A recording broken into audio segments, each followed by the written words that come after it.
Coucou tout le monde, j'espère que vous allez bien. Moi c'est Dido et je vous souhaite la bienvenue sur ma chaîne où je vous parle de parfums de niche. Donc si ça vous intéresse, restez avec moi, abonnez-vous et activez la notification pour être prévenu de mes prochaines vidéos.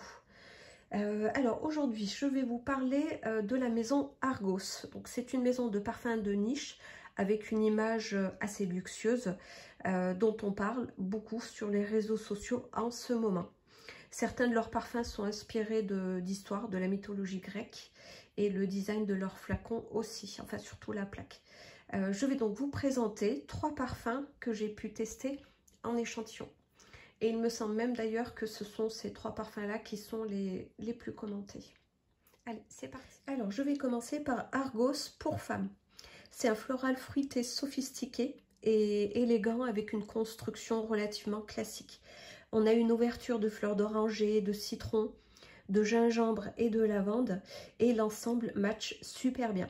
C'est frais, c'est doux, c'est très agréable, c'est pas du tout trop acidulé avec le citron et c'est pas non plus trop masculin avec les notes de lavande. C'est pas du tout masculin d'ailleurs, je dirais.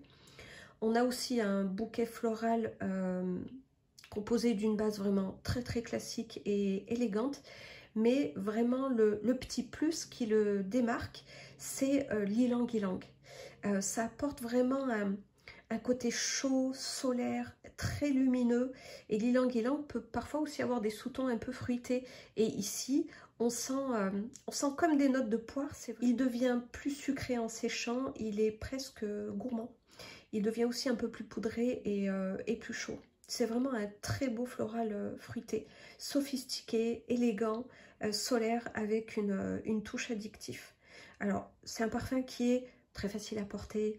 On n'est pas vraiment dans l'originalité, hein, ça plaira au plus grand nombre, mais je trouve que dans sa bibliothèque olfactive, il faut avoir aussi des parfums très classiques qui n'incommodera pas son entourage et qui est très facile à porter comme ça.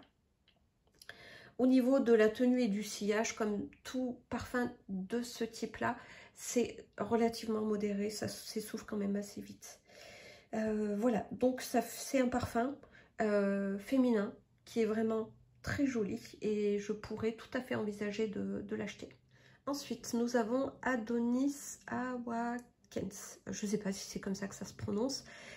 Dites-le moi en commentaire si c'est pas comme ça, n'hésitez pas à me corriger. Donc Adonis, c'est un parfum qui est un petit peu particulier, c'est vraiment le genre de parfum à ne surtout pas évaluer à l'ouverture. C'est un parfum qu'il faut laisser sur peau, laisser sur vêtements environ 15 minutes et parce que le départ est un peu repoussant. Au départ, une association de pamplemousse, de poivre, rose, c'est très frais, mais c'est assez piquant, c'est acidulé, il y a de la framboise aussi, et c'est un peu savonneux, donc c'est pas très agréable. Mais voilà, 10-15 minutes après, le parfum commence vraiment à se dévoiler. Ça devient plus chaud, on commence à sentir des notes boisées avec des notes de châtaigne grillée. C'est habillé d'une rose acidulée par la framboise. Donc c'est beaucoup plus intéressant. C'est un parfum qui est mixte à mon nez, à tendance plutôt masculine. Voilà, c'est pas vraiment le genre de parfum mixte que je porterai. J'ai quelques parfums mixtes à tendance masculine que j'aime beaucoup porter, mais voilà, celui-ci il me plaît moyennement. Et enfin, nous avons Triumph of Bacchus. Il me semble que c'est celui-ci qui fait le plus parler de lui. Alors, dès le départ, on a une délicieuse odeur de rhum fruité, safrané, sucré. On a un peu de fraîcheur qui est apportée par la pomme verte, mais surtout, dès le départ, on est dans une ambiance chaude et invitante. C'est super agréable. Le rhum est associé à une odeur de tabac, enfin plutôt de feuilles de tabac séchées mais légèrement terreux. Je pense que c'est l'association tabac, patchouli et vétiver qui fait ça.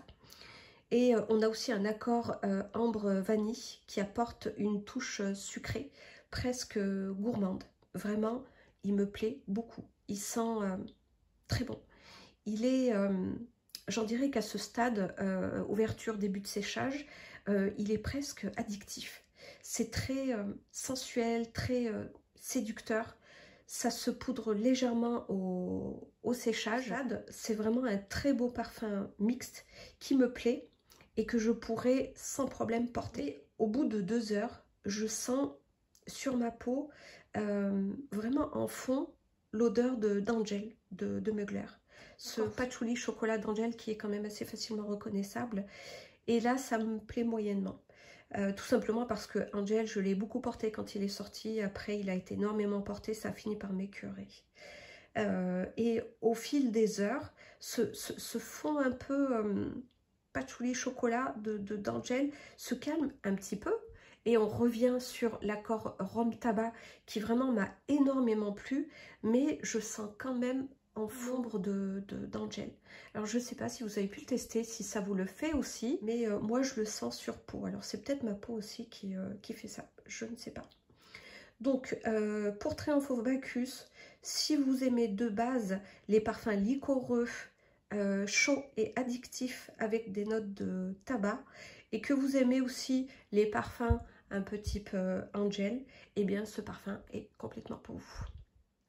Voilà, ma revue se termine ici. J'espère que ça vous a plu. Si c'est le cas, n'hésitez pas à me mettre un pouce. La prochaine vidéo, je ne sais pas trop si je vous fais une petite revue sur les parfums gourmands, sur mes plus jolis gourmands, ou alors si je vous fais pas une petite revue sur l'Ira de Casa Moratti, avec tous les parfums qui lui ressemblent, comme Love and Crime, Unwound Pleasure de Kérosène, Cookie Crunch, voilà, ce type de parfum. C'est une thématique que j'aime beaucoup parce que je suis une vraie gourmande. Donc voilà, je pourrais partager avec vous ma passion pour les gourmandises. Eh bien, je vous fais des bisous et je vous dis à très bientôt.